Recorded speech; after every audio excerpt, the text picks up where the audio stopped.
this? Welcome to the Killer Comic Show. Welcome to the Killer Comic Show.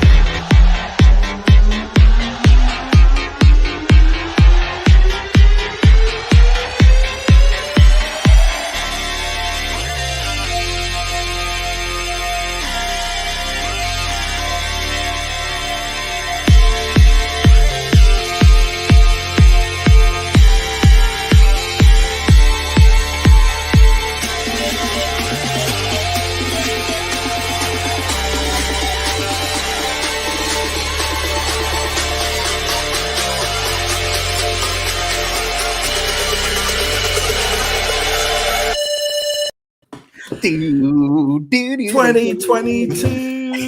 2022. We are back. We are back. It seems like we've been gone for ages.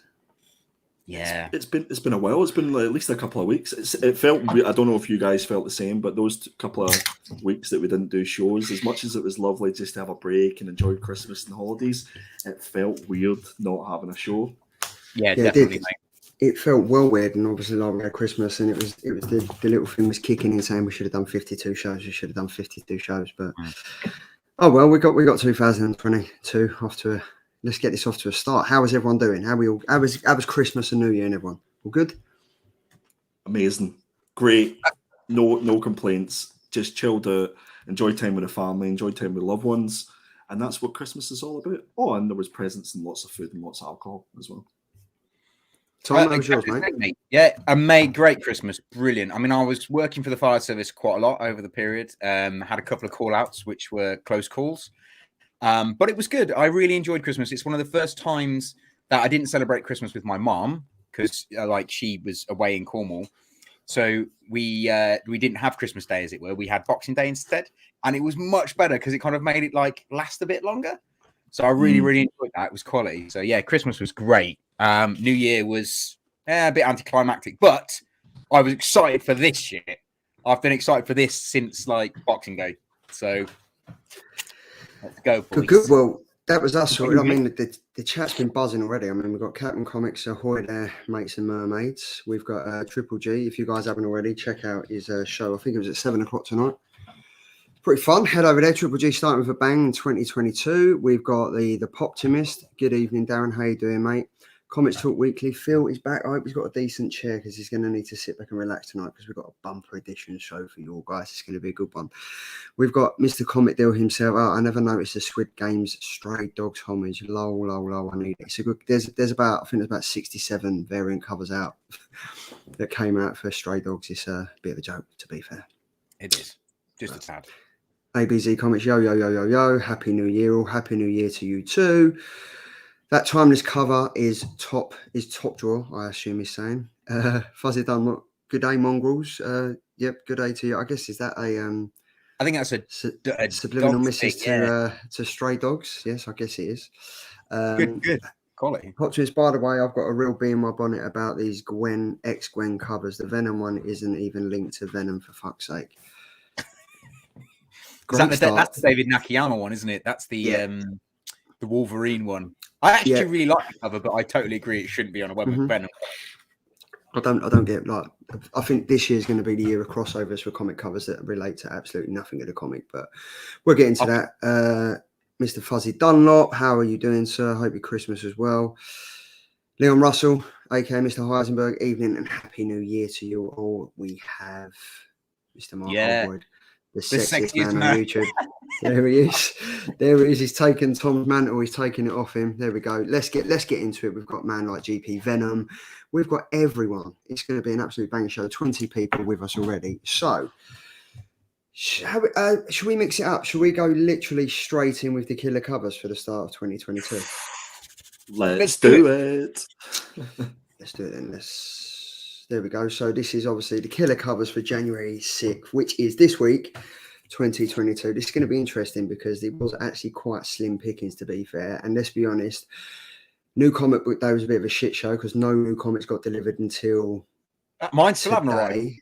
Yeah, so new comic books arrived today because there was a delivery problem. So if you're looking to get your new comics, if you were lucky, you managed to get them before closing day. If not, you can go to your LCS and pick them up tomorrow. But yeah, it was pretty slim pickings, to be fair. So let's just jump straight into it. Who have we got first? Let's have a look. We've got Andrew. Do you know, I forgot what cover I had actually picked. As you say, it was real slim pickings for this week. Just before I go into this cover and we talk about our favourite covers, just to let everybody know that's with us at the minute, we normally do our pickups first. But let's just say Tom has a very, very nice package to show everybody later on. And I mean that in all sorts of innuendo ways. You need to stay and wait to see this bad boy. But without further ado, my cover of this week was Electra Black and White and Blood, #1, by Sabine Rich. This was a cover B, so this was free to order. Don't think it was any sort of incentive. I think the one that's actually on the screen was the Virgin variant, so obviously you had to pay a little bit extra for that.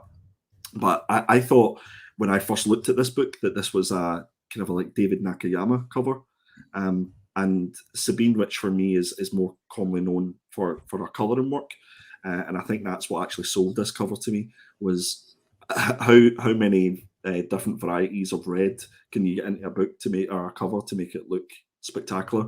And I think Sabine's absolutely knocked this at the park. Fantastic cover, fantastic character, and for me this was my cover of the week, and that's who I think you should be voting for. It's watercolor, isn't it? As well. Yeah. Looks like a watercolor. It looks like that she's got one of those paintbrushes, and you flick it onto the page and stuff like that. Just looks absolutely superb. And I think it looks extra special, the fact that it's the Virgin variant as well. Yeah, she did the Daredevil 25 limited edition / not quite mint exclusive, which is stunning, and that's all watercolor. I'm pretty sure Rich M's helped her get her job with Marvel. I think that's right. Really? Cool. Yeah. So yeah, she's absolutely amazing, and apparently a really, really nice person too. Very approachable. Nice. So you're going to vote for it, Tom? Then you're going to vote for mine. I'm voting for this bad boy because it's Scotty Young, and why would you not vote for Scotty Young? I mean, look at this cover. Look how cool it is. Scotty Young just always kills it, mate. He just brings so much character to any cover he does. Like, I just think he's so good at telling a story, or like in a little shot. I just think he's amazing. So my cover is the Ben Reilly issue 1 of Spider-Man. It's the Scotty Young variant. And it is, I think, cut variant C out of the 3 that you can get. And the reason I picked it is obviously it's Scotty Young. He brings all this character into his covers. And I just absolutely love this. And I also really quite like the new Ben Reilly Spider-Man kind of outfit. I think it's quite smart. So yeah, that is why I went for it. Also, guys, it's my birthday on Saturday. So here we go. Tom, me and Andy spoke before the show, and your entry is null and void, mate, because you broke protocol and you posted it on Instagram. Oh yeah. Oh, hold on. Wait. When were these protocols invoked? I didn't get the message. About an hour ago. Well, there you go. I didn't get the message. Not only did he post it up early, he also used the birthday card as well to get extra votes, which is downright. Did Charlie not use the birthday card last year? Why am I the only one who ever gets a ribbon? A what, Tom? Well, just because I'm better looking than both of you doesn't mean you can bully me. Well, listen, Tom, speaking of ribbon, this book is fantastic. I love Scotty Young. Yeah. But let's just be honest, haven't we seen this before? It feels as if it's been done before about 1 million times. And at what point do we get a wee bit bored of this same sort of caricature? That's all I'm going to say. And he could have worked on the background. Diss your cover. He could have worked on the background, to be fair. I mean, like, lazy. I'm just saying. This cover gets my vote because I'm a massive Scotty Young fan and I'm liking Spider-Man at the moment. So, Tom, you got my vote. All right? Thank you, my love. Andy, you can sum up. Story of my life. So we got these two, and then obviously we've got my pick, which is Batman. I nearly went for this one, which is the 1 in 50 Jock cardstock cover D incentive. I'm just going to let it speak for itself. This just says it all. It's just the price of it is a bit. It's what, 40 quid, is it? Is it 40 quid, I think? Yeah, and as usual, Comic Biz have got it on a bid, so it's probably going to hit mid-60s. Yeah, absolutely. Like, listen, and it's, I think I prefer it like the way it looks at the minute. It's pure like black and white, to be honest with you. But as far as I understand it, it's kind of like those, what's the word I'm looking for? It's monochrome foil Yeah. sort of foil monochrome covers. I'm not going to lie, Charlie. I'm probably going to vote for this cover because it's Joe. Yeah, me too. Fuck. And the thing is, right, I've got to say, Andy picked an absolute quality cover, an absolute quality cover. But that was from last week. If Andy had got his cover that he wanted to pick, I think he would have won. It would have been very, very close. But I think they're three good covers, to be fair. Like, there's different elements of artistic greatness in there, but you can't really compete with Jocks. So No. you know what? I'm literally just going to drop it in the chat now. We've got the poll going. So if you win on the birthday merit alone, I'm going to cry. If you guys want to do what you always do, just place your votes. But I think it's being ribbed for their pleasure, Tom. There we go. You've got starting to get a little Scotty old at this point. Yawn. Yeah. I guess that's a relation. Save a moment, gently tap the like button. Thank you very much, Phil. Thank you very much. Child wins. I quite like the What If Venom Possessed Deadpool cover. There we go. And then Batman for the win as well. So that's what Charlie. I was going to suggest that's what people should do. Like if they've got any covers that they like for the weeks. Yeah, definitely, 100%. They should maybe put it up on Instagram or put it up on Twitter and just hashtag the Killer Comic Show, and we'll stick those up maybe as sort of viewers' choices. Yeah, definitely. Like I mean, this is the people's show. So if anyone, you're more than welcome to get involved. Go for it, 100%. But yeah, so there are the three covers. We've got mine, we've got Tom's, and we've got Andy's. The winner. Place your votes. And this year, what I'm going to start doing is at the end of every show starting from next week, we'll get a little tally chart going and we'll see who's winning, because I think I lost count how many times Andy and Tom spanked my ass. And I'm not just talking about Thought Bubble, but Jesus, that is but yeah, anyway, let's start as we mean to go on. So up next we have got, what have we got?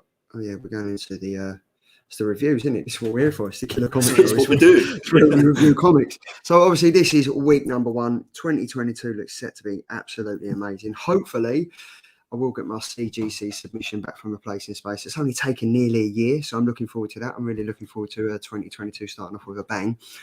But talking about comics, we've got, Andy, your pick was Timeless from Marvel, issue number 1. We've got Stray Dog Days, issue number 1, which was mine from Image. We had Power Rangers Universe, number 1 from Boom Studios. And then we had the viewer's choice of Devil Reign, issue number 2, that was picked over on YouTube. It was a close call between that and Good Boy, issue number 2. But Good Boy issue was actually really good as well. It was really, really good. Really, really good. Yeah. So up first for week number 1, Andy, take it away, my gorgeous Scottish compadre. Shockeroonie, I went for a Marvel book as the first book of 2022. So I know you guys were a bit shocked. Are you feeling all right? I know that's the thing. I don't know what's maybe it's a New Year's resolution. I'm not too sure. But yes, I went for Timeless issue number 1, written by Jed MacKay or Mackay. And I think there was a couple of, or maybe 1 or 2 artists on this, but I know Kev Walker was one of the artists. We had quite a few covers for this as well. These are just some of them. So we had the Squid Games homage exclusive variant, the Gilberto Ramos Miss Minutes variant, which is going for an absolute fortune on eBay at the minute. So if you see any of those in your LCS, make sure that you pick them up. Don't get sucked in, guys. It's a 1 in 10. There's quite a few out there. Don't get sucked in. Absolutely. And I think they're going for like maybe 30 quid on eBay at the minute. Yeah. So it's crazy. Just wait for the hype to die down. Yeah, FOMO, fear of missing out. That's what it is. But we have the Carmen Carnero Stormbreakers variant, which is my personal favourite. I think it's a fantastic cover. And then it was one of my cover picks, that one. It's superb. It's lovely. And it's the detail in it as well. It's one of those covers you can look at multiple times and see different things, especially when you look at all the different characters and their poses and stuff. And then it's called Rogue from Time. Yeah. It's class. I'd love to see him doing more of those covers for different characters. It's no doubt it's going to happen, I would imagine. Yeah. And then we've got Ivan Coelho's Stormbreakers variant as well. I don't know, Charlie, did you have any other covers with just these 4? No, it was just these 4. There was quite a few like Stormbreakers ones, but I think there was like 1 or 2 others, but these were like the best 4. Cool. And I've just realised that the Carmen Carnero is like there's 12 figures as well, which is like a clock, which I just realised.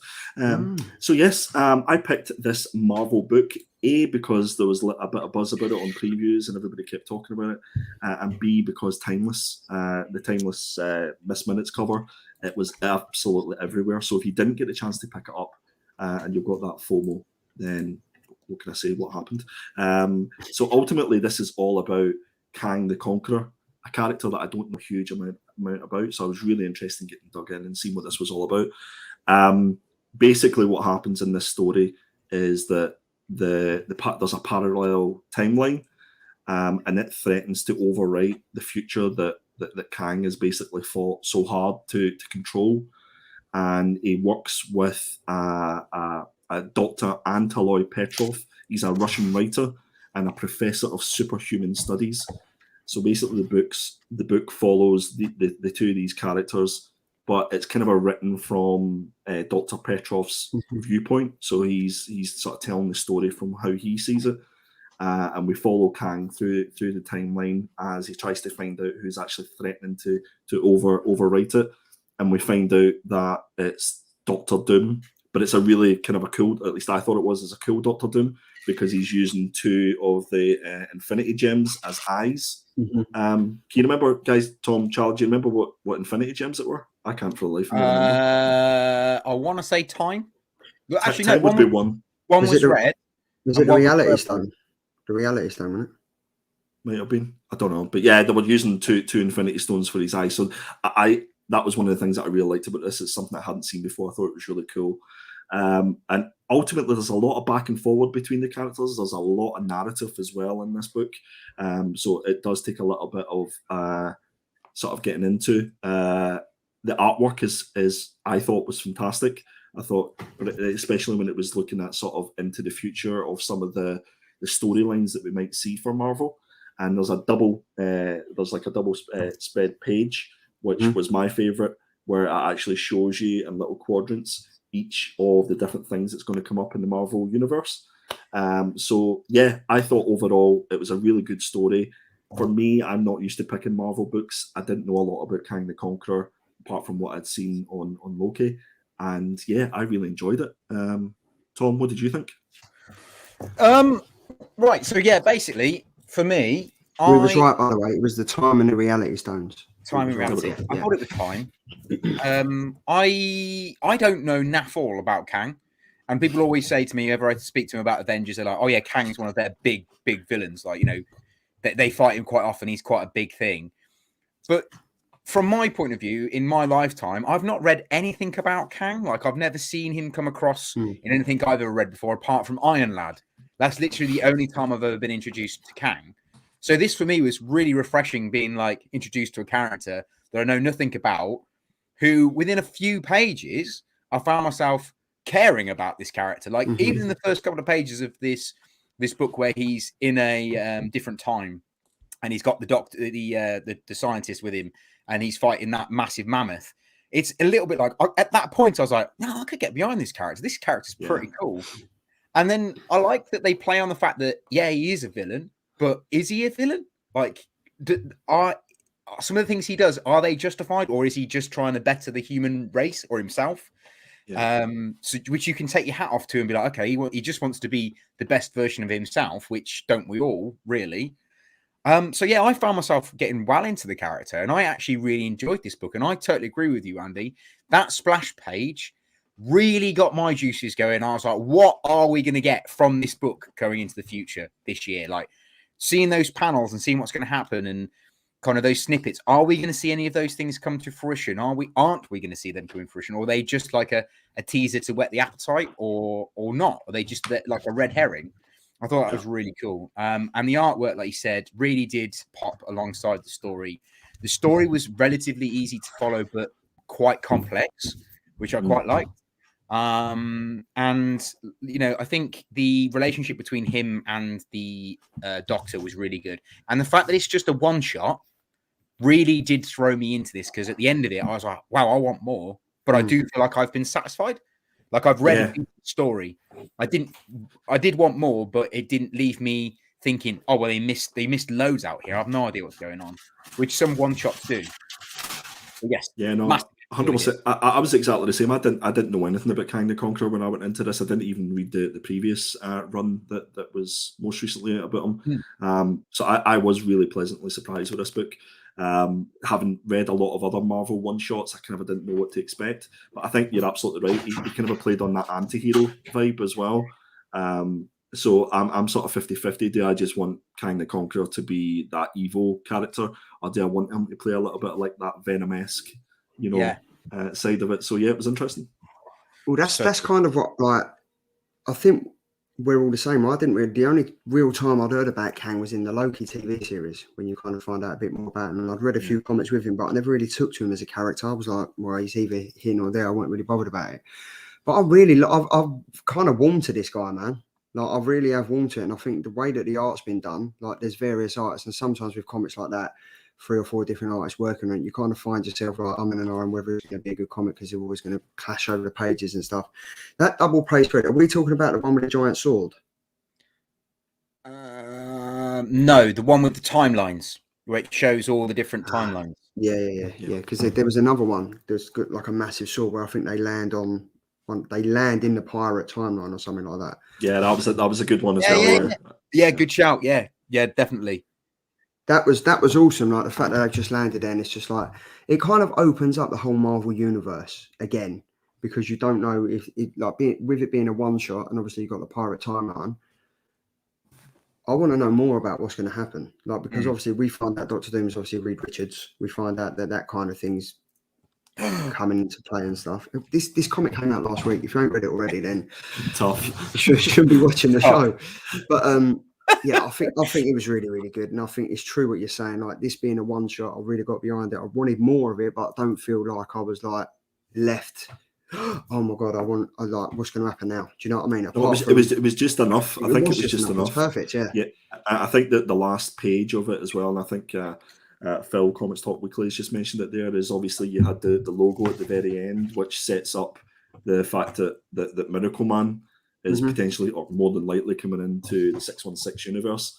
So that definitely got a lot of people talking on social media. So yeah, it's going to be really interesting to see. And I think there's rumours that I don't know if it's confirmed, that Donny Cates is more than likely going to be writing it, because he posted up on Twitter the original cover for that book. So yeah, it's I don't know why I'm saying this, but it's exciting times for Marvel for 2022. I don't know. You know what? I never ever thought I'd hear you say that, and we are literally 6 days into 2022. Honestly, he's a changed man, everybody. He's a changed man, and right, as GP Venom said, so you got laid over to a new event. Mate, I'm married. That doesn't happen anymore. Hello, Mr. Perpetual. Santa emptied his sack, I guess. So yeah, is this just a build up to a new event? Who knows? Maybe it is. I'm hoping it is, because it could be very, very interesting. Quite a few different events, because of that little timeline set. It could be like, these are the events you're going to get this year, and these are the kind of turning points of the Marvel universe. I don't know if you guys are on, I think it's CBS, or it might be Bleeding Cool, they showed that Marvel have announced that from this book that Siri is going to take over as T'Challa in the Marvel universe. Okay. I don't know if that's the movie universe, but in this next year, Siri is going to become the next Black Panther, like officially, like fully, not just a glimpse of her, but just as her fully take over, which is pretty cool. Nice. And just for everyone wondering what the that thing is, here's that timeline. Yeah. This includes so many characters. It's so exciting. Like, that alone, if they'd literally just done 3 or 4 pages and just posted that at the end, I would have been left gobsmacked, because it was interesting. Well, interesting. There's no doubt they're going to do a second printing of this, and that will be the wraparound cover. Yeah. Marvel, if you're listening, you heard it here first. That's it. You heard it here first. Marvel, if you're listening, Andy will have his check in the post. But yes, Andy, the fact is that you picked a Marvel comic for your first, and absolute killer from me, mate. Yeah, and the weird thing is, I feel okay about it, and I'm not entirely sure what's happening with me, but I'm sure I'll be back to normal after this week and back to Indies. Yeah, man. But Tom, what was yours? Was it a killer? No, it's a binner for me, because Andy chose it. No, it's a killer for me. I'm only messing. He was horrible about my cover choice, so I had to get a little dig in there. Get me back. Yeah. Killer for me. Right, sweet. 3 killers starting off Killer, with a bang. killer. So up next we have Image Comics Stray Dogs Dog Days issue number 1, written by Tony Fleecs, art and cover art by Trish Forstner. 67 covers out for this last week, 67, and there's still about 15 store exclusives that are still set to come out. That it's hit second print as well. It's hit second print already, yeah. And I've gone for 8 covers. We've got the main covers by Tony Fleecs. We've got the Spectral Comics Hannibal homage variant cover. 30 Days of Night homage exclusive variant. We've got the Marat Michaels Insidious homage exclusive. We have this another Squid Games homage exclusive variant. I like this one. This is quite good. The Hive Comics Ghostbusters homage. The Bill McKay Sinister 2 cover. And then we've got the Bird City It homage exclusive variant Can I ask a cover. question, Charlie? Yes, mate. That Stray Dogs one, is that Tyler Kirkham? I'm not sure. It just said Hive Comics, but Okay. it does look a bit like Tyler Kirkham, doesn't it? It does. I really like that cover, to be fair. I've got to say, I am sticking to the fact that when I first picked Stray Dogs to read, the man above me and James, Mr. Comic Deal, were like, "Oh, no, you're reading a comic about dogs. Oh, who's going to get into? Who's going to get in? Who's going to get into this? This is going to be rubbish." It was great. Wait a minute. If there's 2 people that don't have that voice, it's me and Comedy Deal. Let's be honest. And it was Trish Forstner that done that cover for Hive Comics. If no one has ever seen any of Comic Deal's stuff, that's exactly what he sounds like. Right, go check out his channel. Voices excluded. That's what these guys said, and I stuck to it. And then they loved it in the end. So this, I was like, how am I going to follow on with this? And the premise of this is that each stray dog has a story to tell. So you kind of, at the beginning of the comic, there's like the 16 dogs that have been captured and kidnapped and stuff like that. So this is telling the story of each one of them and how they became the stray dogs and how their owners got killed and how they ended up where they are. I thought this was really, really cleverly done. The fact that they've kind of taken it in another direction. Like, let's be honest, this was huge. This really blew up. Like, people were going hell for leather over all the variant covers and stuff. And there's still bloody variant. I think it's at the 7th print already. So this like Stray Dogs was a massive hit for 2021. This, I'm really, really interested in it. I really want to find out how all the different dogs came to be where they're at. The story's great. They're only like 3 or 4 little pages of each different story for the dogs. It's engaging. It's interesting. The artwork's on point again. There's not really much else I can say about it apart from, for a horror genre about dogs, it's so gripping. And everyone loves a dog. Everyone loves animals. And now to read a comic about animals in trouble and all this, I just enjoyed it. And I think they're onto a winner here. So this is a 100% killer from me. Tom? Oh, right. Sorry, I was just waiting for someone to go. I've had a few dogs in my life, to be fair. I really liked this, to be honest. I thought it was really, really, really good. I liked that each individual, as you go through the book, you get to like each story starts off with a lost and found poster, which I think is amazing, and then it links you into that story about that dog and how that dog's gone missing and what's happened to that dog's owner, and I think that's really, really cool. I didn't get the horror aspect of it. I didn't feel like it didn't like give me any heebie-jeebies, if you like. I really thought that the heebie-jeebies. Heebie-jeebies. I thought the premise behind it was really good. I liked that each story was emotional, and each story you could get behind and relate to. I thought it was really well played. The one particular story that I liked is the dog that has it's like a little teeny weeny dog, and then it goes into the house and it grows up, but doesn't lose position. And that one really, like, kind of like, I don't know why, but it really got me, that particular story. And I thought that was really well played. And I like the artwork in this, that there isn't that much dialogue and there isn't that much kind of going on in the way of dialogue because it's all done with the artwork. The artwork is what tells the story of this one. And if you look hard enough, you don't need any dialogue at all. It explains all itself through the power of storytelling via artwork. And I think that's absolutely incredible. My hat comes off. to the artist for this one. What incredible artist Trish is, mate. Fantastic. Yeah, killer from me. Andy? Well, yeah, no, Charlie was absolutely right that whenever we read issue 1, I think I was sold on this to be honest with you. But then I read issue 2 and 3 and really enjoyed it. Now I haven't read the whole series, and I would just give a little bit of a warning to anybody that picks this up and hasn't read the whole series. The first introduction page, the first like 3 or 4 sentences, basically gives you the backstory and tells you what happened in the original run.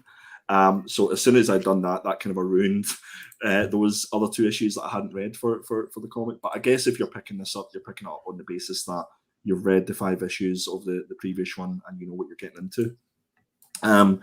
For me, this book was everything I expected it to be. I there was no surprises. There was very little horror in it compared to the first 5 issues of the run, which I don't know if it's maybe just a slow build-up, but I can't imagine where this is going to go in the next parts. Because if it's just a lost and found poster for the dogs and then a little bit of a backstory, then is there any, like, I hate using the word, but is there any other example of filler books than this? Because it's just filling in the backstory for each of these animals, effectively. And I guess because Stray Dogs was so successful, there's obviously a reason why Image Comics are bringing out this book, because they know that people are going to pick it up and going to buy it. But yeah, for me, it was everything I expected it to be. It was enjoyable. There was nothing too complicated about it. I'd probably just for completeness pick up the other parts of this, but that's really all it would be for. It wouldn't, unless they're going to do something different and they're going to turn the story on its head. I just don't know how they can do this with the way that they've set up the premise for part 1. So it was a lukewarm killer for me. Do you know what I'd like to know? I'd like to know is that obviously at the end they've got like all the pictures of all the dogs, and I'm kind of reading it now, and it says, if this was your first Stray Dogs comic and you're confused as to who the hell all these dogs even are, hopefully we're intrigued enough to check out this Stray Dogs trade paperback. So basically, the Stray Dogs trade paperback tells you every single backstory to who the pictures of the dogs are. Because I think they've obviously got to be related to some of these characters. But I think, Andy, you hit it on the head. It is kind of, where does it go from here? Like, that was part 1. Where does part 2 kind of, are we still doing the same thing? What I did notice is, I don't know if you can go back to the first slide where basically the main cover.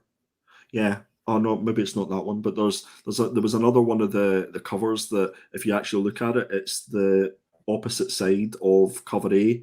So do you know where cover A, all the dogs are looking at the little main character? Yeah. Well, it's basically the little main character looking at all the dogs, which I thought was quite a cool element. It's sort of that piqued my interest. That'd probably be the cover that I would get. But there's so many covers for this, and there's so many fantastic covers for this. I think it's an opportunity for retailers to make good money on those. There's obviously a reason why they're bringing them out, because they know that it's going to sell. Yeah. And this whole homage thing of movies and different things like that, it's just playing on that nostalgia, which I think is the key to any book. Yeah, I mean, there's so many horror genre homages to this. James has said, I think the cliffhanger. Well, do it in the voice. No, I'm not doing it in the voice. I think the horror in the first series was the cliffhanger endings of each issue and the unexpected turns it took. So it would be hard to replicate that on a series. I definitely think that. And Dino, welcome, sir. How you doing, mate? He has said apparently I heard this as well. There's only going to be 2 issues. Only 2. That makes sense. I didn't know. I thought there was maybe going to be 5 of this, and I just didn't know how they could drag this out for 5 issues. So that makes sense. They're not. Yeah. They're not. It's going to be 2. Indeed. So So it's a killer for me, and I think the majority of it is a killer for me is because I love dogs, I love the way the story is, and I like the Homer, I like the covers. I just think it's a bit they're just flooding the market a bit. I mean, if you look at Stray Dogs #1, they went to a 7th print, and I think that came out in August, and literally still at the end of November they were still covers coming out for it. And there was at least 3 or 4 pages after the book had finished with pictures of doggies, like real doggies, which if you know, I don't know. But it was a killer for me, though. It was a killer. I'll go lukewarm killer. Okay, lukewarm killer. Lukewarm killer. While we're talking about killers, before we go on to the next comic, we've got in third place, we've got Spider-Man, the Scotty Young variant from Tom. Come on, guys. Seriously. In second place, we've got Andy's Elektra, Sabine Rich cover. And then in first place, we've got Batman 119 by Jock. So we've got 6%, 44%, and 50%. 6%? So as you can see, it's pretty close. Whoever voted for me, that's obviously one person. Thank you very much. Happy birthday to you. Tom, it's not the winning, it's the taking part that counts. So let us know next time when you're going to take part, okay? I guess this year I'm obviously going to be the butt of this joke. No, Tom's getting absolutely taken apart in this vote. Yeah, no mind. Anyway, back to the comics. Let's get back to the comics. Let's not. I know what's coming next. Let's not. Yeah, so up next, Tom, it's your pick. More ribbon for you. So my pick this week was Power Rangers Universe. Now the synopsis behind this one is the fact that it is a origin story of the Morphing Grid and the Phantom Ranger. So it was a case of the Phantom Ranger has been in the main story. No one knows much about him. This was about like where he's come from, what he's about, how everything that's currently going on in the main story kind of links to the Power Rangers. It's supposed to be an origin story. You can see the main covers by Dan Mora. The writer is Nicole Andelfinger. I hope I got it right. You've got the Hollow Fall variant, which is absolutely stunning by Derek Chu. I mean, that is cool. I love that cover. You've got Don Barino's cover, which is pretty cool. And then the one in 25, the Miguel Marcedo cover is absolutely insane. I have one of these coming tomorrow. I cannot wait. But as a story, as a book to read, I was horrendously disappointed. It was so convoluted. It made no sense. Nothing that's going on in this book has anything to do with any of the other series, which is fine. I get that it's supposed to be something new, but the fact that it was said to be this linking in to where the Morphing Grid origin comes from, the origin of the Phantom Ranger, you've got none of that. The Phantom Ranger is only in 3 panels, if that, through this entire book. So that really isn't what you get. You get these like these 5 or 6 characters that are obviously going to be the reason that, or the first ever Power Rangers, or the first kind of like people that behold the Ranger powers. They're obviously that's who they're going to be. But you don't fall in love with these characters in this book. Like, if you're going to bring in brand spanking new characters, at least make them likable. I didn't like those characters. I didn't like the way they were portrayed. I thought the writing was a bit poor. And I say a bit poor lightly. The artwork, however, was really nice. I did like the artwork. I thought it was quite cool. And some of the action sequences that are shown in this are quite nice, but they are few and far between. But the story overall was, not great. I didn't enjoy it, and I would probably put it in my binners. So, what did you think, Charlie? I wanted to see what Andy thought first. Okay, go for it, Andy. What did you think, Andy? So I've never read any Power Rangers. I've never watched any. I tell a lie, I have watched Power Rangers because my eldest daughter watches it. So I was going into this with absolutely no clue what was going on. And I'll admit, when Tom picked this, I did give an internal sigh. I was like, oh no, what are we going in for here? And this was pretty awful. It didn't make me want to watch Power Rangers at all, because I know that you guys are really into your Power Rangers and you've read the other books and said that they're fantastic. And I've always said, you know what, I must give it a go and just see what it's like. This definitely is not the book to jump on to any sort of Power Rangers. I obviously went into the synopsis to find out, what am I let myself in for here? And it was talking about, what is the true origin of the Phantom Ranger? Didn't know who the Phantom Ranger was. What's his connection to the Morphing Grid? I have no idea what the Morphing Grid is. Don't care. Apparently for 24 years, fans have wondered about the origin of the mysterious Phantom Ranger, and all the answers were going to be given in this book. But again, the story was so kind of a disjointed and I think busy. Like, the artwork and the story were very, very busy. Lots and lots of narrative, lots of reading to do, and you know, if you're a Power Rangers fan, like you're watching it, all you just want is action. You just want Power Rangers jumping about, kicking ass. Mm-hmm. This was just pure backstory because there was so many new characters introduced with names that I couldn't pronounce, and I just got 7 pages in, and I messaged you guys, and I was like, guys, I'm sorry, I need to give up on this book. And I went back to it, in fairness, to read it for the show, and it was poor. I would read Grimlock Transformers all day, every day before. It isn't that bad. It's like I enjoyed it more than I enjoyed this book. This was really poor, and it's easy to say this was my worst book of 2022. Sorry, Tom, but yeah, this was an absolute binner for me. I don't know what else to say. Like, I'm literally a massive Power Rangers fan. Can I just say one thing before you start, Charlie, just so it doesn't put people off? If you haven't read the main Power Rangers and Mighty Morphin stories going on, you should, because Ryan Parrott is absolutely incredible as a writer. But this book would 100% put you off. So don't read this book if you want to read Power Rangers. Sorry, Charlie, go on. No, I was just going to say that I'm a massive Power Rangers fan. Like, I really like my Power Rangers. But for me, the first thing that really got on my nerves was the fact is that the Derek Chew, like if you look at Derek Chew, what he's doing for Harley Quinn, some of his covers have been main covers, like they've been cover A's. If you've got a cover like that and it's just a standard, make it a cover A. Like, so that already pissed me off. I was like, right, we're off to a good start. We're off to a good start. The story for me was all over the place. I literally couldn't get I got halfway through it and was like, right, I'm not going to read this. I physically can't. This is my worst read of the 4 comics that we picked. Then I thought, all right, what I'll do, I'll read it again. Got all the way, got painstakingly. You read it twice? Yeah, I got painstakingly all the way through it and was like, I'm none the wiser. Like this for me now. If you're a Power Rangers fan, you kind of know that Ryan Parrott is now stepping away. He's not writing Power Rangers anymore. So if this is what we've got to look forward to, yeah, count me out. I'm out. I just don't know. It's just rubbish. I'm Deborah Mead and I'm out.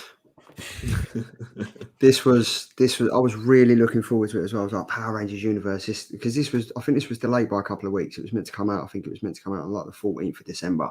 There's quite a bit of hype around it on Twitter and stuff. So I was like, oh right, this is because really they didn't want to ruin Christmas. Do you know what? I actually do believe that's the case. I believe that the kind of executives that were reading this book thought we cannot drop this before Christmas. Mm-hmm. It's going to have to be out after Christmas. Let's ruin everyone's New Year rather than their Christmas. So yeah, for me, I'm just literally, this is a hard pass. This was a definite winner for me, 100%. If anyone in the chat read it, let us know what you thought. But I'm gutted that I've started off on such a bad note this year. Bad cover, bad pick, brilliant. Oh mate, it feels as if I need to give you a hug. It's all right. Like, Tom, we got 52 weeks in a year, mate. Like I know, but I can't top this now, can I? Yeah, you can. Of course, you can. I've got a bit shitter than this. Well, it did. You did pick Grimlock. Yeah. Which Andy said he'd read over this. That wasn't the only shit book we had last year. No. Hopefully this won't be the only shit book we have this year, but it could be.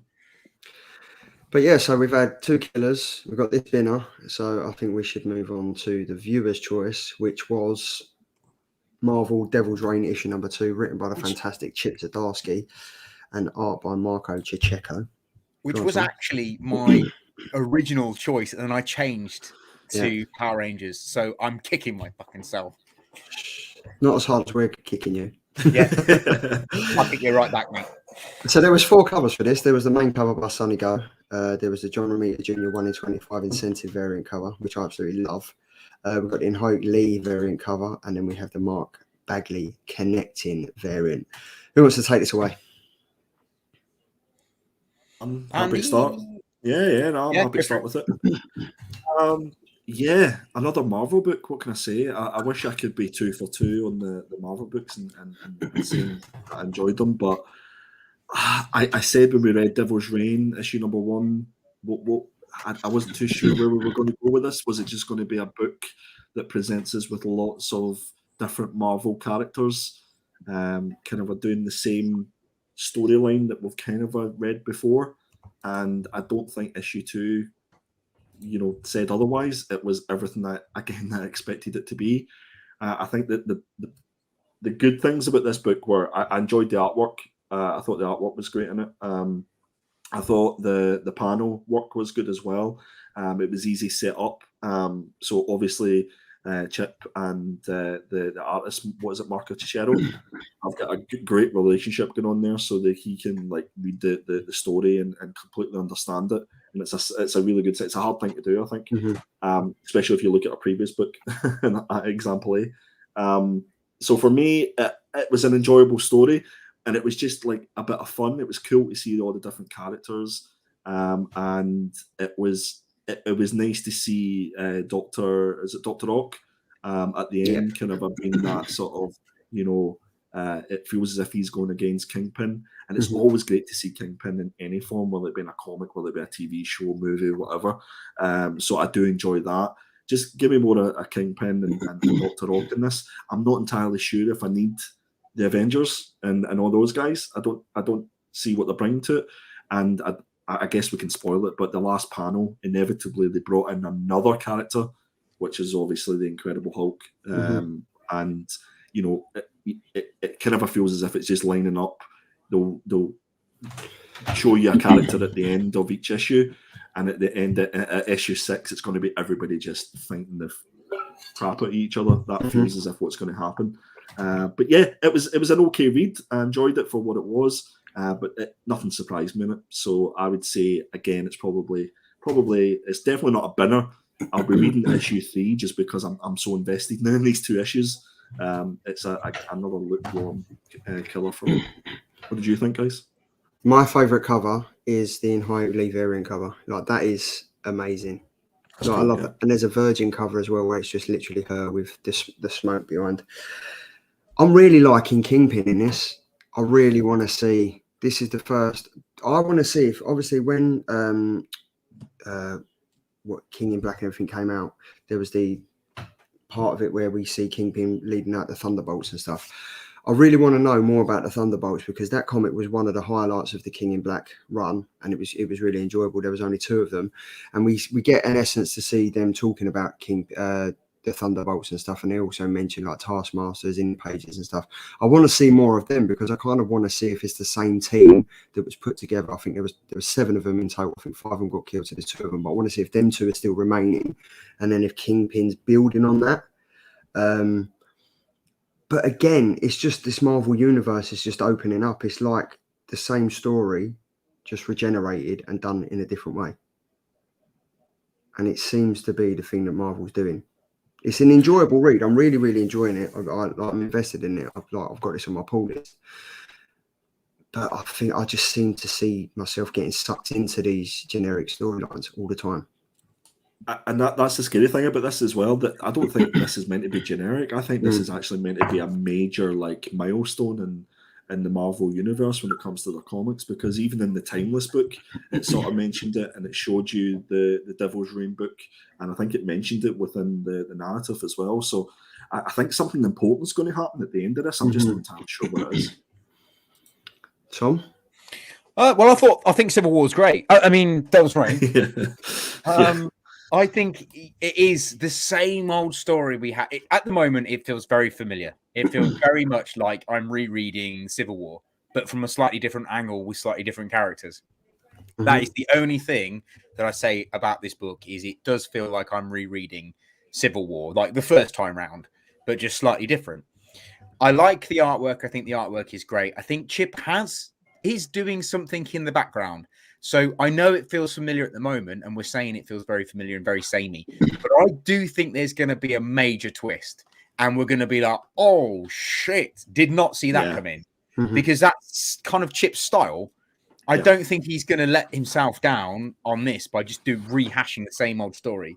There is going to be a twist. I think he knows what he's doing with Daredevil as well. Let's face it. He's had 36 issues to get good practice in, and no one saw an extra. Right.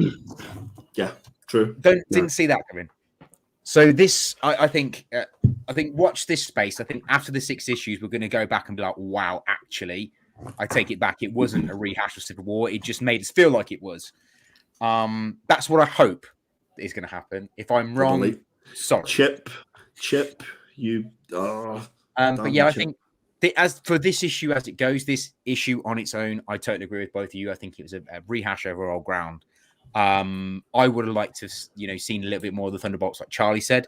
I thought Kingpin is probably, like you said, the only highlight of this book, this particular issue, is the fact that you get to see a little bit more how far Kingpin is willing to go to find out Daredevil's identity and get his memory back and manipulate everyone else. I like how far he's willing to go for that. So that's pretty cool. And the fact that he's trying to justify it by being like, it's just a marketing campaign. I think that's pretty cool. I mean, that's a dictator at his heart, really, isn't it? But yeah, I really enjoyed this book. Thought it was fun. It's a classic, fun Marvel book, I would say. A killer, yes. Binner, definitely not. But I wouldn't say it was a high killer. I think lukewarm. There we go. It was a mid killer. Mid killer. Yeah. Well, I think it was a pretty decent. Let's be honest, it was a pretty decent week for comics, other than Power Rangers letting us down. Yeah, I mean, why would the viewers vote for Power Rangers? I mean, come on, guys. But yeah, that's the comics of last week done. I enjoyed them. I've got to say, my highlight read was Stray Dogs. I think Timeless was mine. Really? Not just because it was my pick, but I thought Timeless out the four were definitely my pick. It wasn't expected. It was a nice surprise, and it was nice just getting back into reading comics again. So I must admit, I took a break from all social media and all comics and reading and stuff like that, and just took a step away from it. So it was actually nice getting back into that routine of picking up your books and actually reading through them. So it was just nice to get back on the wagon again. Timeless was a big book as well. It's 43 pages, and it was in-depth reading as well, so it was quite good. But I found myself reading Stray Dogs, going over the pages, thinking, did I notice that? Is there a part in that I noticed that when I was reading Stray Dogs issues 1 to 6? You're invested, Charlie. You're invested in Stray Dogs. I am, and I've Charlie really wants Stray Dogs to work. I do. It will work. Hopefully, there'll be no more Stray Dogs. But yeah, we missed that saying at the start of the show. I think it was the killer pickups. Who wants to go first? Andy, I'll go last. Right, you go last. Yeah, I definitely think Tom should go last. So I've got a few pickups here. Got some Christmas gifts as well. So first up was something that I picked up here. So this is Avengers Forever issue number 1. This is the Dotterman variant, which I think is. I haven't yet. No, it's on my stack. Have you? No, apparently it's really good though. Yeah, I've heard good things about it. I like Russell Gordon. Yeah, he's doing loads of these types of covers. They're absolutely fantastic. So pick that up. I eventually got this in the post. This is Venom issue number 1, but it's just a black cover. And I picked this up hopefully to get some sort of sketch or commission done. And I'd like to get it done in Tipex. Nice. So I'll do your Tipex job. Yeah, there we go. Yeah, I'll send it on to you. Yeah. Hulk issue number 1, and I still haven't read this, guys. I've heard no, still haven't read it. As I say, I just took a break from everything. So you weren't on the show when me and Tom. I was just going to say we've read it for the show, but obviously you weren't on. Yeah, I didn't read it. Yeah, and I've heard so many things, so many good things, so many bad things, and so many weird things. But that again, book, in my opinion, is Marmite. You either love it or you hate it. Right. Okay. Well, I'm looking forward to getting stuck into it. That bit of Scotty Young. Oh, nice. See that? Did you get that from me? Yeah. And we've got this cover. I've got this in my pull list, but this is another Dotterman cover, and I just thought it was pretty stunning. Not to give any spoilers away, but are you both watching the Book of Boba Fett? I've only haven't watched it yet. I've got episode 1. I haven't watched episode 2. Yeah, so apparently something really awesome happens in episode 2 because I've seen a particular comic like trebling in value. So I haven't watched it yet. So for anybody who follows me on Instagram at perpetual.comics down here, I know Tom and Charlie don't, but I put this up as one of my pickup books, Return of the Jedi issue number 1 from 1980. Help me out here, guys. 83, I think this came out. And this is the Bill Sienkiewicz cover. So lovely stuff here. And a little bit different, guys. I love Lego. I collect a lot of Lego, specifically Star Wars, and I got this as a gift from my daughters. Nice. Oh, mate, that's So quality. every Christmas, just after Christmas and Boxing Day, we have a Lego day, and we just sit and build Lego all day and eat lots of food. And this is Oh, what mate, I'm coming to your house at Christmas. Absolutely, everybody's invited for next year. Charlie, book us some tickets now, mate.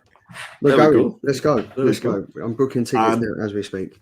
Last but not least, guys, and again, if you're on my Instagram, you'd have seen this, but this was my big Christmas present from my wife, and she got me a commission. I love how it's literally like photorealistic. That is insane. Awesome, man.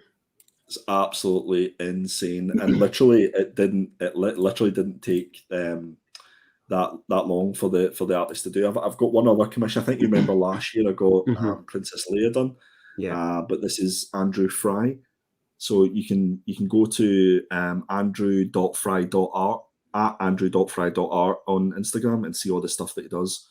And if he's open for commissions, just drop him a message and he'll be happy to work something out with you. But yeah, I'm delighted to have that in the collection. And that was me. Charlie, what about you? Any pickups? I literally didn't really pick up much. The only thing I did pick up, well, I got 3 things. I got this fantastic Sun Kaminaki. Any CGC from A Place in Space? No. I've been told it's coming in March, and then I get told it's coming today. So first of all, I'm just going to take this out because of the glare. I got the this Sun Kaminaki cover of Abyss for Batman 118. It's actually a really, really decent cover, and I think this is the first DC cover she's done. I might be wrong on that, but I think it's going to be a pretty big character. And after reading Batman 118 and 119, I'm looking forward to it. I like my Batman. I got Not ready 119. Good. Yeah, it's wicked. Yeah, it's good. It is good. I got I Hate Fairyland issue number 3, the trade paperback. Nice. I'm loving this. And I'm really into drawing her as well. And then I got a little bargain at a what they called charity shop. I got these. These came out last year, I think. These Marvel stamps. Oh, nice. Right, £3. £3. Right. I reckon they're about 20 quid to buy, weren't they, originally when they came out? I think so. Oh, that's class. But there's these like proper little stamps, and then there's kind of like more stamps. Yeah. And then it kind of opens up into like this whole little. That's cool. Thing. So I'm kind of now getting into stamp collecting. And it comes, but it's got all the thing with it. Like it comes with all the stickers, all these little stickers and stuff. So yeah, not much comics for me because I'm waiting out for my CGCs. I've got quite a few CGCs coming. My inner child really wants to take those stickers and stick them fucking everywhere. Yeah, well, I've got 3 kids that if I show them this, they will do that. So that's why. Did you used to do that? Like, I had my chest of drawers where like all my clothes were. I used to stick stickers on the outside. I used to drive my mum batshit. I still have. But yeah, that was me, and I'm loving to see a fellow stamp collector in that Phil's got those stamps as well. There we go. Yes, Phil. That's what I'm talking I've got the Star Wars ones. You remember the Star Wars ones that came out? Yeah. And it's the exact same setup as what you showed there. So I must bring those out. He's also got a Harry Potter, Lord of the Rings, and DC new stamps feature as well. next week: stamp collecting. Killer stamps. Killer stamp. Are those legal UK stamps? That might be worth Yes. loads more, just monetary wise, not just that we would use them. Yeah, they're legit. You could literally put those in an envelope and stick it in the post box. That's pretty cool, isn't it? Mystery Nights and I'm on mute. Yeah, no, am I on mute? Mystery Nights. Mate. Brown and Frank, how you doing, sir? Thank you very much for checking in. So yes, I mean that's basically all I got. Mark just said that yours was a great Xmas present, Andy. I think we can all agree on that. But yeah, Tom, I believe I've got some pickups and a very special pickup. Go for it. So I got a nice little package yesterday from a certain member of this group, and I wasn't expecting it at all. So massive thank you, Andy. I mean, what a beautiful person to send me. I don't normally get AOKs, but when I do, they're the best AOKs. Sorry. So Andy sent me, because I'm a massive J. Scott Campbell fan. The other week, Andy was showing these off that he managed to pick them up. And he has sent me 2 of the most beautiful Wizard covers that have covers by J. Scott Campbell. And this one is obviously Wolverine versus Snake Eyes. So obviously you wouldn't normally see that, which is quite nice. So that's not a cool little crossover. And then the pièce de résistance on these two books is this one, which is Superman versus Goku. Now, I know most of you must know that I'm a massive Dragon Ball Z fan, like uber Dragon Ball Z fan. So to actually have a J. Scott Campbell sketch of one of my favorite characters is incredible. So thank you, Andy. I really owe you for this one because I haven't actually ever seen this in real life. I didn't even know it existed. So well, as soon as I picked those up in Forbidden Planet, it was actually the night that myself, Comic Deal, and Sean were gonna. And as soon as I saw them, I knew that I was going to send them to you anyway, Tom. And it was just to show appreciation because I know that over Christmas and stuff like that, you've been out fighting fires and doing all that good stuff. So yeah, just to show. I know you don't get a lot of AOK, so it's just to show a bit of appreciation. So Merry Christmas and happy birthday for Saturday. Thanks, mate. Much appreciated. Thank you very much. And then finally, guys, I sent off my giant size X-Men issue. Highlight that guy. To be CDC'd with Scott's Collectibles. I think when did I say it? Possibly June, July maybe actually. And mine actually came back quicker than Charlie's. But mine has finally come back, and I've kept it boxed up. It came just before Christmas, so I've kept it boxed up. Never opened it, ready to open live on the show. I did speak to Scott. He said if I open it from the back, I won't be able to see what the grade is because it's got a custom label. So I'll be able to literally open it, pull it out, and you guys will see the grade before I do. Oh, I'm so excited. If you're ready, I will crack on with the opening. Just talk amongst yourselves. So just to confirm, this is your giant size X-Men issue number one. Yeah, it's my grail. And I got it from trading books with people. So it actually hasn't really cost me anything. It was in okay condition, but it had some boxing. And I'm not expecting it to be anything over a 3, to be perfectly honest. But it has been pressed and cleaned by James Gower at the Comic Clinic. So we'll see. I'm so excited for this. I'm well excited for this. I'm so excited. Definitely go and check it. If you want any of your books pressed and clean, go and check out the Comic Clinic. I've all right. He is right. It is upside down. And there are no grades at the top. Drum roll. Are we ready? Right, hold on. Let me make him big. Up here. I'm frightened. All right.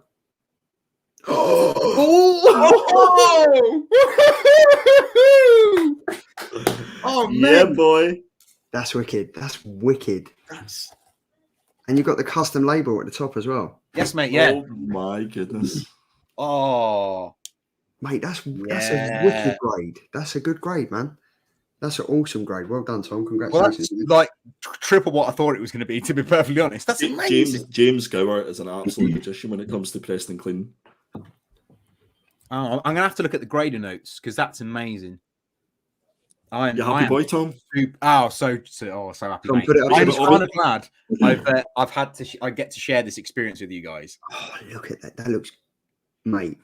You got to do a post and you have to put it up on Instagram. Do a post. Yeah, it'll go up because I nearly reopened the Not Quite Mint YouTube channel to open this with Rich and all the others and stuff. And I mentioned it to Rich and he's like, I'm not really sure about doing YouTube anymore. And then you guys kindly said, just bring it on and we'll do it.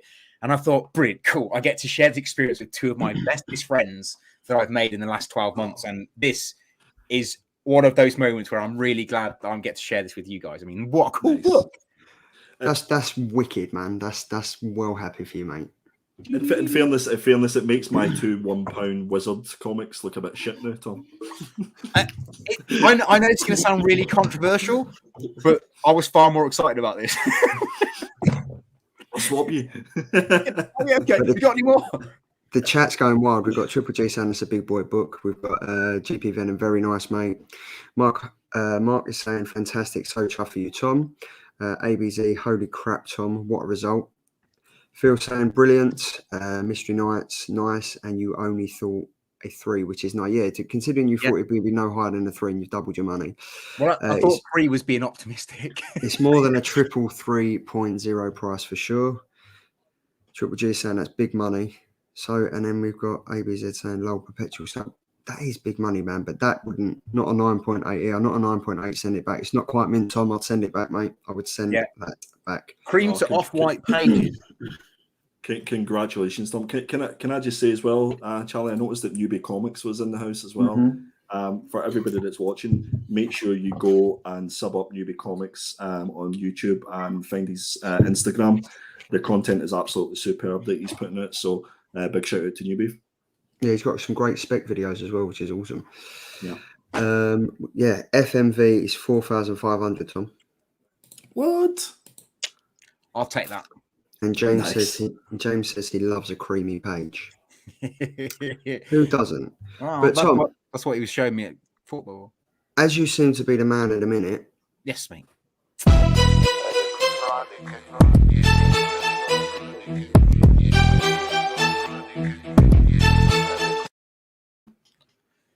Oh, Jesus. Oh, that's the one. There we go. There we go. So, Tom, take it away, you gorgeous man. Righto then, guys. So it is that time of the show where we talk the killer keys that are coming out next week for January the 11th and 12th. Because obviously DC comes out a day before Marvel. But I don't think I have any DC. Oh, I do. I do have a DC pick. So yeah, we will crack on with it. So yeah, January 11th, 12th next week, which is Tuesday and Wednesday. So yeah, so first up, it is Wastelands Black Widow issue 1, written by Steve S. Decknight. Is that how you say it? Decknight? Yeah. Decknight. And then artist Welby. This is a key because it's the first appearance of the Wastelands Black Widow from the Old Man Logan universe. So like far ahead in the future. This is her first debut. I think it's basically she's Old Man Black Widow, not Old Man Black Widow. Sorry, Old Woman Black Widow. I mean, she could be a man. She's had we're in the 20th century. She is Old Black Widow, basically. So this is her first appearance in the Marvel universe. And if she becomes as popular as Old Man Logan, which they're kind of thinking she will, that also might be a bit of a hype thing. It might be worth picking up this book just purely because she might be as popular as Old Man Logan. And I believe the Wasteland books have actually been quite well received from the critics so far. I have a question, Tom. Yes, mate. Whose tail or tentacle is that behind her? I believe that could well be the Lizard. Oh, because if you've actually, I don't know if you've read Old Man Logan, but the villains have taken over essentially, and you've got, I think the Lizard and his family own one area. Then you've got the Hulk and his family own another area. And then I think you've got the Red Skull and his kind of minions, and then Doctor Doom, I think. Cool. I could be massively wrong. If I am, let me know in the chat. Nice. Yeah, there's quite a few of these. I'm looking forward to not this one. I think there's a what was the first one? Was it Hawkeye one? Was it Wasteland first? Yeah. Then there's Black Widow. Then there's another one, and then there's Old Man Logan. Star-Lord is the other one. That's the one. Star-Lord. That was the one. That was the and one. They're all interconnecting covers. If you get cover B. Okay. Right. Very, very cool.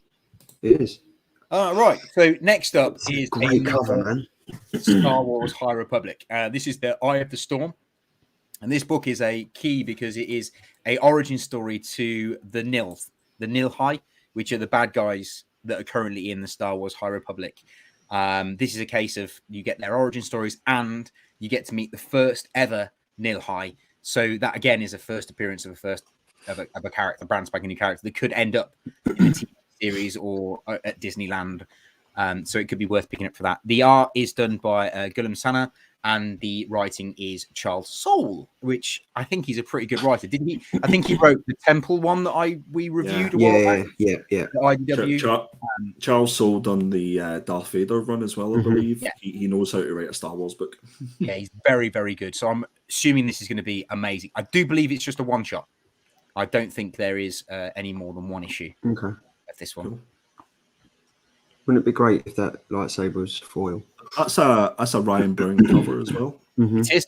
Yeah, Ryan Brown is insane. Let's be honest. Yeah. Right, that's another good pick, Tom.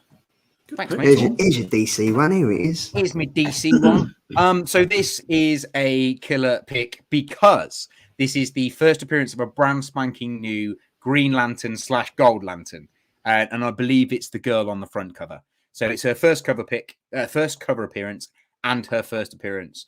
And this is Justice League versus the Legion of Superheroes. If you've been reading the Legion of Superheroes, they've already introduced you to the Gold Lantern and what he's about. She's about to be introduced because she's about to give you why they're the Gold Lanterns and not white or black or any of the other colors. Why Gold Lantern is so important. Written by Brian Michael Bendis, who is an incredible writer, and he is doing incredible things with the Legion of Superheroes. It is actually quite a good book, to be fair. The artwork is by Scott Godlewski. I don't know if that's what you'd say. Godlewski. Yeah, Godlewski. Let's go with it. Yeah, Godlewski. Scott. Yeah, let's go Scott. Yeah. And this will be hitting the store on the 11th, not the 12th. I should have changed that before we came on. But it should be a good book, this one, just purely because it's written by Brian Michael Bendis. And I just purely believe that he is gold. Sweet. Nice. And then last but not least, we've got this. Where's the other? Oh, do you know what? No, I think both. I think you and Andy both picked that. Right. Okay. Cool. That's wicked. We can discuss it on the indie picks. Yeah, we can. But sorry, also, bro. Go on, Tom. You still got website called Not Quite Mint, no? This slide no longer is any relevance because there is no sale anymore. And Not Quite Mint is not having a sale. And notquitemint.com is currently still going, guys.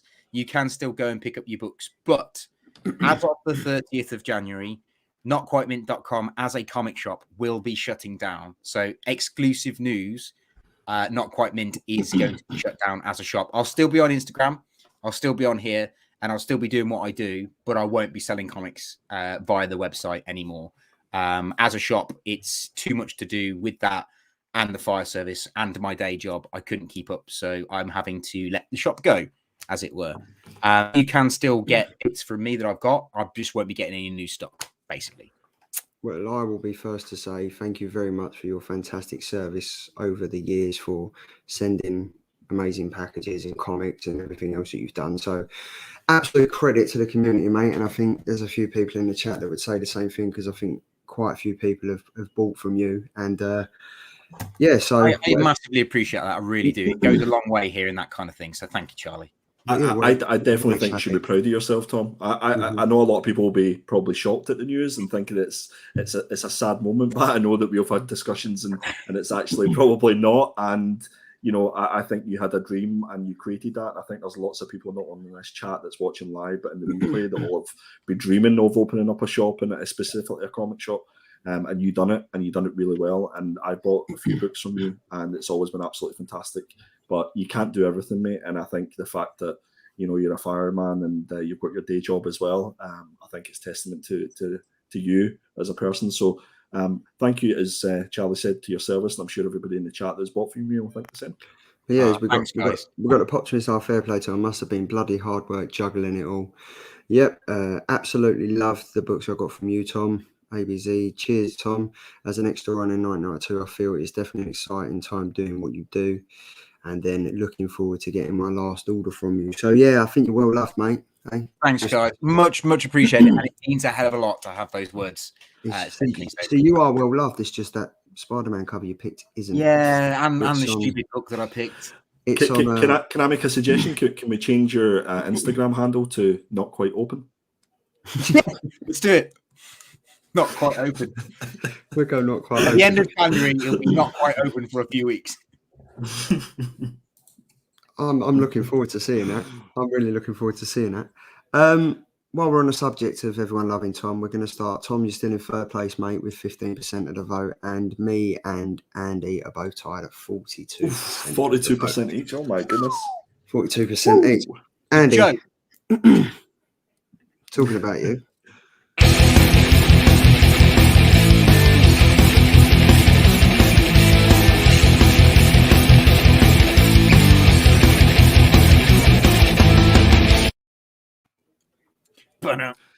And killer indies.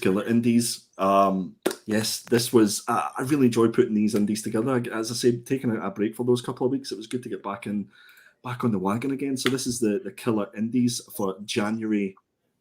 If I made a mistake, is it? No, I've just read Phil's thing. I just said I voted for Spider because I don't know who Jock is. Where's the ban button? How does he not know who Jock is? Oh, thank you, Phil. Thank you. Is it right click timeout? I think is what you're looking for. Right click timeout.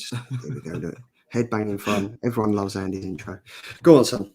Yeah, so Killer Indies for January the 12th. And first up, we have Maze Book, issue number 5. Now, I think this might have been delayed because it was shown up in League of Comic Geeks as coming out this week, and we were all sorts of unsure what was happening.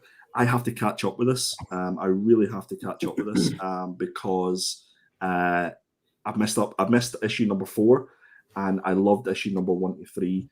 And the synopsis for this is suggesting that Will continue his fight across a dangerous metropolitan maze on the hunt to find his long-gone daughter.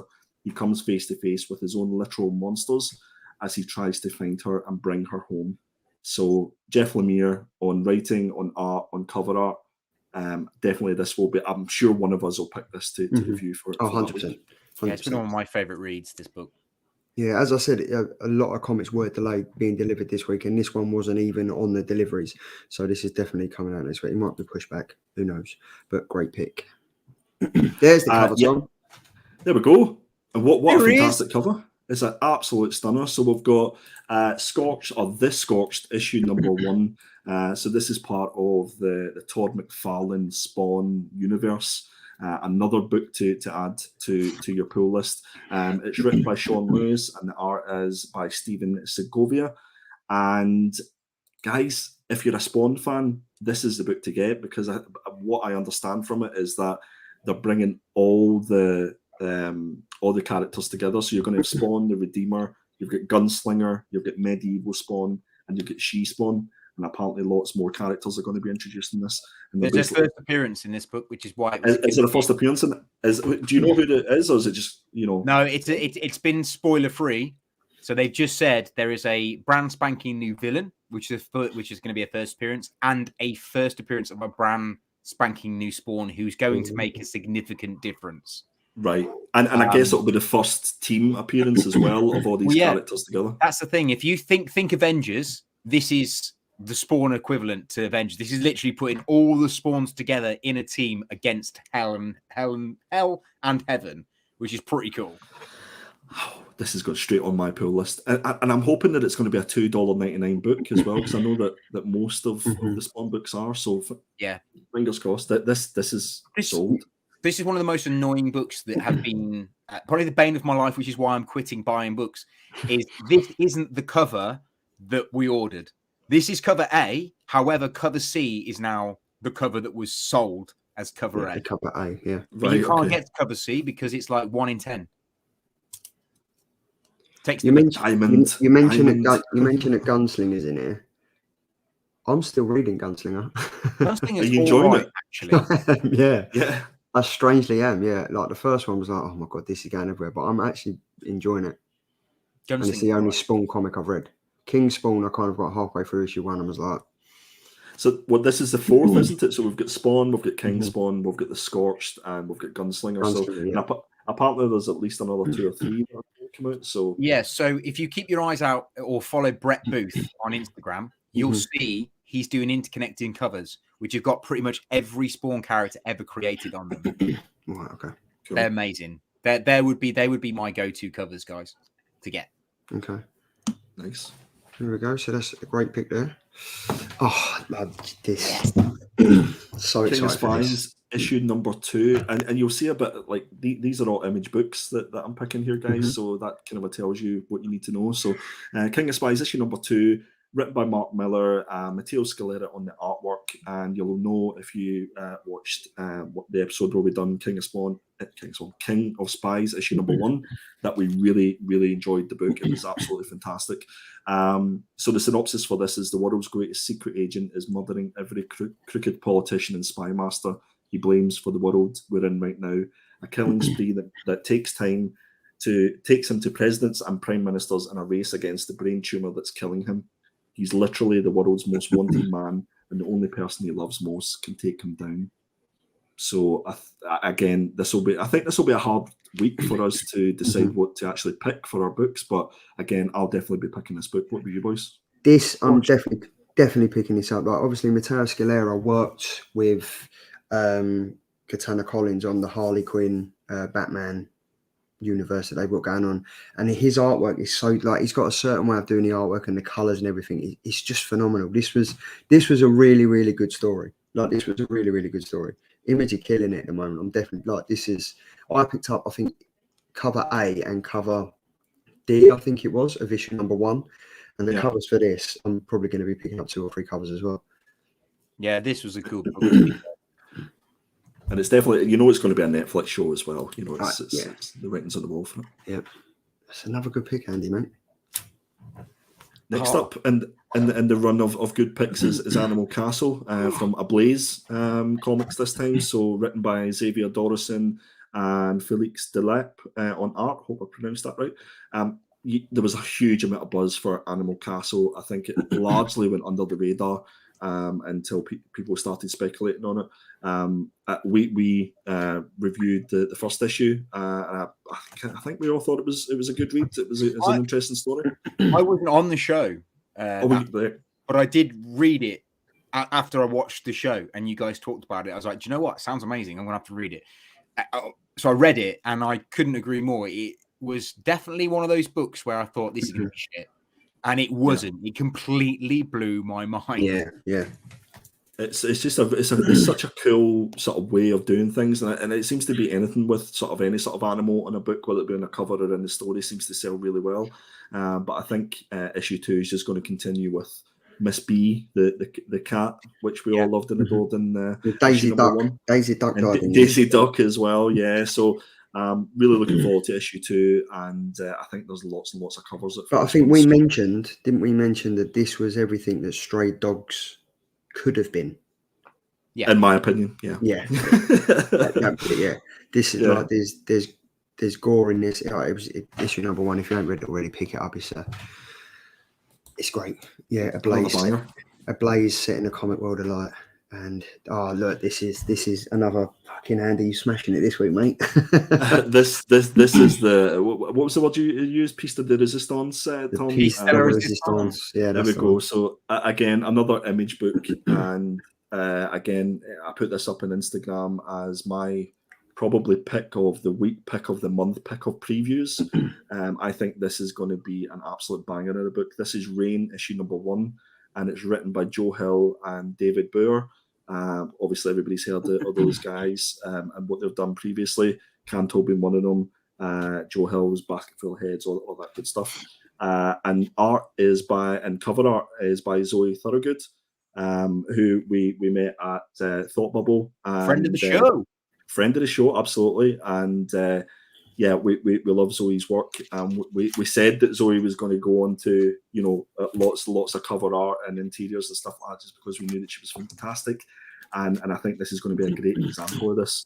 So the synopsis for this book is: on a seemingly normal August day in Boulder, Colorado, skies are clear and Honeysuckle Speck, next name for the place, couldn't be happier, or person I should say. She's finally moving in with her girlfriend Yolanda, but their world is literally torn apart when dark clouds roll in and release a downpour of nails, splinters of bright crystal that shred the skin of anyone not safely undercover.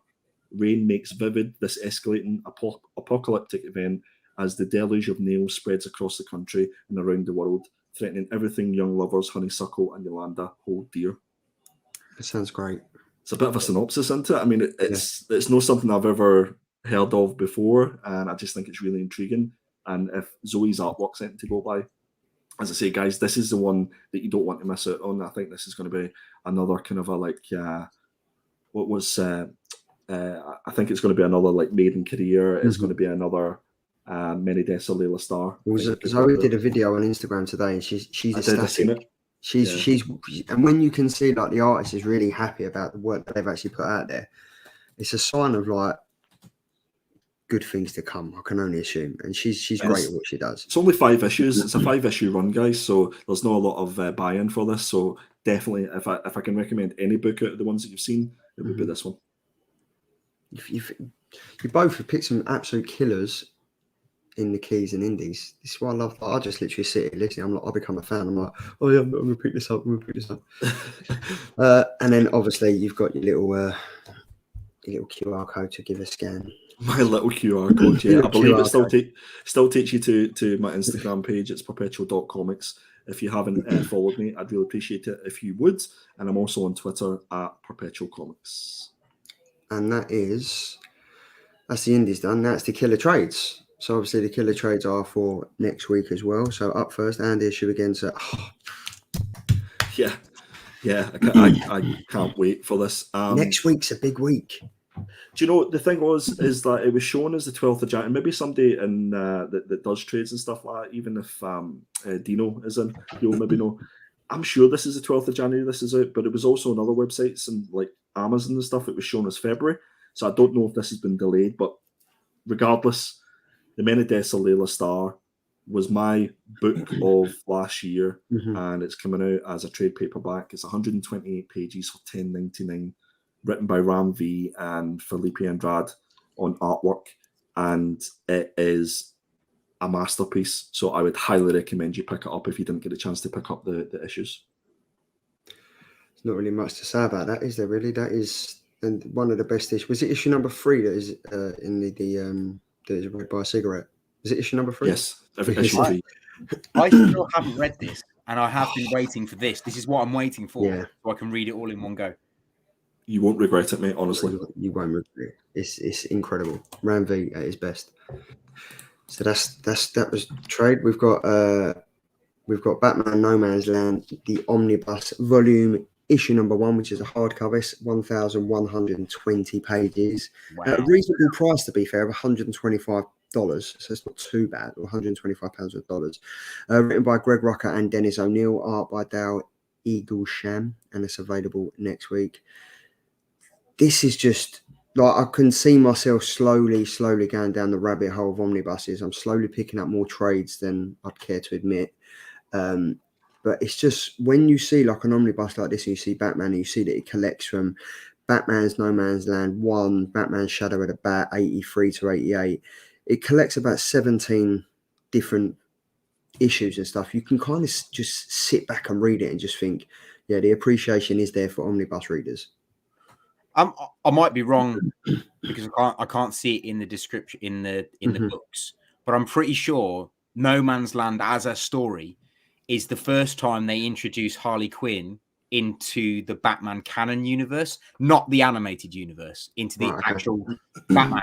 And this is an argument that me and Rich have had of like, when is her first appearance? Is her first appearance Batman Adventures, which is the animated one, or is it the Batman Harley Quinn, which is from the No Man's Land, which is the more canon? And I said to Rich, like, at the end of the day, the animated one is her first appearance. However, if you go in canon, then it's got to be the other one. But yeah, I'm definitely looking forward to this. I think it's just the fact that when like Dino does his posts and stuff, I was about to say exactly. Great. Do you know how Phil's Nerdiverse? Phil's Nerdiverse on Instagram. If you've not already followed him, he put up a picture where he's reorganizing his bookshelf. There's the man himself, and it was like a piece of art. This thing, it was absolutely stunning, and it's really got me into that sort of way of thinking. Did I start down this rabbit hole? But yeah, it's amazing. Because I've got a cabinet with my trade paperbacks lined up, and they look so much better than just single issues. It just looks, it's more pleasing to the eye. The thing is, I think with the trade paperbacks and like the omnibuses, is you're more likely to go back and reread them. Whereas with single issues, they go in a box. You don't really want to take them out of the box, out of the sleeve, to then read one issue, to then go back, get another issue, get it out, read it, put it back. Whereas with the trade, at least you get all 5 or 6 issues in one chunk, and you're like, right, I'm just gonna get through this. I absolutely love the IDW omnibuses. I've got all the Teenage Mutant Ninja Turtle ones and all the Transformer ones, and I'd probably reread them at least once a year. That's good going, man. There's new hardback books coming out for Teenage Mutant Ninja Turtles. Again, I seen Phil putting up a picture of one of them he had, and I seen somebody put up, I don't know who it was, I think it's maybe somebody in America, put all of them up, and they looked absolutely stunning. The cover art is fantastic. The spines are wraps from weaponry. Ah, okay, Oh, cool. wicked. That is cool. That's Yeah, excellent. I think I might be sliding into that hardcover and trade paperback rabbit hole, guys. Anybody want to buy 15,000 single issues? I don't know, mate. Do you want to buy 9,000 comics from a comic shop? Oh, killer sales. Oh, speaking of which, we should just do a claim sale. Would anybody, guys who are watching, and let us know in the comments or in the chat, would you be interested in us doing a Killer Comics claim sale on sometime in the future? I know I've got issues and stuff to sell, and I know Tom obviously clearly has now at this point, and I'm sure Charlie's got a few quadruple copies of some books that he needs to get rid of. So that's what we're thinking of doing. Let us know if you think you'd be interested. I've only got a few. The Poptimist is saying, yeah, but the Killer Trade Show doesn't sound as good. It's true. It's true. That's basically like Dickinson's Real Deal would host. Yeah. Mark is saying yes to a claim sale. I think a claim sale is the way forward. We just got to work out logistics of it and stuff. And then we also have Moths as well. Yes, Andy. So this is the trade paperback. It's 144 pages, coming in at $9.99. Not too bad. J. Michael Straczynski and Mike Cho. This was great. This obviously opens up the whole Resistance universe and takes it into another dimension. But it's done by AWA Upshot. 144 pages. It's pretty easy read, to be fair. There's not much dialogue in the single issue, so I can only imagine that this would be pretty much the same. The artwork is stunning in this. It's one of the books where you have to actually take a double take what you're looking at, because it looks so lifelike. It looks like photographs. Yeah. And Mike Choi just absolutely knocks it out of the park. I must admit, I only read the first couple of issues of this and dropped off it, but this gives me a good excuse to pick this up and see what I missed. Earlier on, I mentioned when we were talking about the Dog Days, how the artist draws it so well, you don't need to read the dialogue because the story's already told with the artwork. This is a definite kind of homage to like an idea of that. In Moths, you barely need to read anything because the story is told by the artwork. That's a really good way of storytelling. I love it. Cool. Yeah, no, 100%. But yeah, there's plenty of trades and hard covers out. Hard. What am I trying to say? Whoa. Hardback. There's a clip. We've gone past the watershed. Hardback covers. So we just picked 3 or 4, but there's plenty out. So head over to League of Comic Books and have a look. So that's all the trade paperbacks and hardcovers. But this week is coming to the end of the show. We are at the sneak peek section of the show. So this is our pick for next week, which are the comics from this week. So up first, we've got Tom. Yeah, so I'm going for Noctera, the Blacktop Bill special. It's a one-shot, and it's a backstory on Blacktop Bill, who's a character that we've been introduced to during Noctera. So this issue is all about how he became Blacktop Bill, why he is like he is, and you get the first appearance of him, what he was before he became Blacktop Bill. It's written by Scott Schneider, and the artwork is again by Tony S. Daniels. So it is going to be good. And if it isn't good, I'm going to cry. But yeah, it is going to be good. I just know it's going to be good because Noctera was good. So yeah, I'm looking forward to reading this next week. I bought the blackout cover with just the teeth. Just the teeth. Yeah. I actually thought that was a Greg Capullo cover. Yeah. But yeah, I'm looking forward to reading this. Andy, you went for a nice bit of monkey meat. Yeah, you are sure you know me. As 2022 after all. Yes, I went for Monkey Meat by again Image Comics. This is written by Ginny Ba, and art and cover art is by Ginny Ba. I believe this is like an anthology series. Yeah. So each comic is its individual story. I can't remember what it was about, but it just really there was something that it really intrigued me. I must look back and remind myself why I actually picked this book. But yeah, I'm not selling it that well, but I'm sure that it's going to be another indie banger. Sell it to me again. Wait, what? Sell it to me again. Sell it to me again. I'll sell it to you next week when I read it. We've got Keith in the chat. This is Keith. He said Von and Go. So I'm going to go with that. Nice. Thanks for joining us, Keith. you. Yes, we've got Monkey Meat, and then we've got with Dark Knight Steel issue number 3. I'm really enjoying this. I'm really enjoying this. So I'm looking forward to the artwork on it, and the cliffhanger that issue number 1 left us on was pretty intriguing. So I'm enjoying this. I'm going to go for this. Why not? Why not? I'm going to have to read issue 2 now. Yeah, you're going to have to read issue 2, ain't you? Hey, so there are our 3 cover picks. No, there are 3 comic picks for next week from this week. And then we also have the Killer Comic Show Viewer's Choice. So we've got 4 other comics for you to pick. We've got Darkhold Omega issue number 1. We've got The Fourth Man. We've got Wastelanders Doom issue number 1. And we've got issue 6 of Basilisk. So this vote will go up tomorrow morning for you guys to place, and then on Tuesday we'll come to an end, and then it'll give us 2 days to read whatever you guys choose. Yeah, the vote is over on Twitter as well. Because then Andy's got to read the whole series. The whole 6 issues he's got to read. Yeah, please. I just don't want to. I don't want to have to go back and read all those issues. I don't have the time. So yeah, if you want to pick Darkhold, which was my pick, which I think is going to be fantastic. Mate, but yeah, it's all about Wastelanders Doom. Yeah. sell. The Populist did miss. Are you going to talk about that Carla Cohen cover, or will that get us cancelled as well? Now he's talking about. So Carla Cohen did this fantastic cover. Was it for Red Sonja? Yes, it was for the Red one Sonja. with the sword.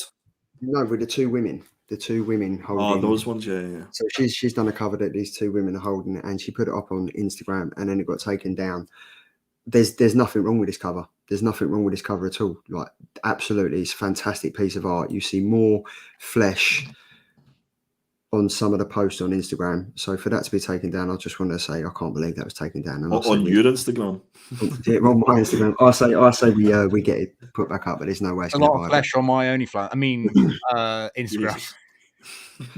So yeah, that's I just wanted to say that. But yeah, that's another fantastic show. That's the first show of 2022 done. Shall we have a look at the voting? Hold on, let me just. Let's not. No. Why are we not? I think have we not got to go? I'm sure we have to finish up now, don't we? Hold on, let me head over. Right. So up first, in 3rd place, we have Tom with 17% with the Scotty Young cover. Tom, you did pretty well, mate. Like I'm happy with 17%. That's like what, 2 votes? Cheers, guys. Thanks, 17%. Phil. Thanks, Mum. In 2nd place, we've got Electra with the Sabrine Rich cover. So Andy, well done for that, mate. And starting off the year with He's so smug, isn't he? I don't like it. Well done, mate. Well done, mate. It was the Batman 119 Yeah. Jock cover with 47%. So, but you know what? It's the taking part that counts. But yeah, I can actually say that's only the 2nd time I've won cover of the week. Yeah, get back in your cage. And I'm getting back in my cage. So yeah. Things can only go up after this. You know what I mean? It's a lucky win. Take it whilst you can. We've got another 49 episodes to go. But I'm looking forward. It's going to be a good year for us, guys. It's going to be massive. We are back the same time next week, and I think the week after, on the 20th, we've got something special coming. But we'll be giving you the feeders, and you can find out what's coming up on Instagram and also. But we've got something very, very special planned for the episode on the 20th. So make sure you check in for that, guys. It's always a pleasure with you lot. It's always a pleasure with everyone in the chat. Hope everyone had a good Christmas, Happy New Year, and we look forward to giving you the best content for 2022. And sub up, guys. Sub up if you haven't already done so. We're close to 700, which is lovely. And hopefully the other thing that will come back next week is Charlie's internet connection. Yeah. Oh, has it been really bad tonight? It's not been the best. It's not been HD enough for me. No, I'll come. Don't worry about it. Oh, Jesus, don't. But yeah, guys. To sub us up on Instagram as well. All of us are on Instagram. We're all very active too, so don't forget to check us out on there as well. But yeah, so have a great weekend. Read them comics. Enjoy what you're doing. Tom, what is it, man? Stay safe. Stay sexy.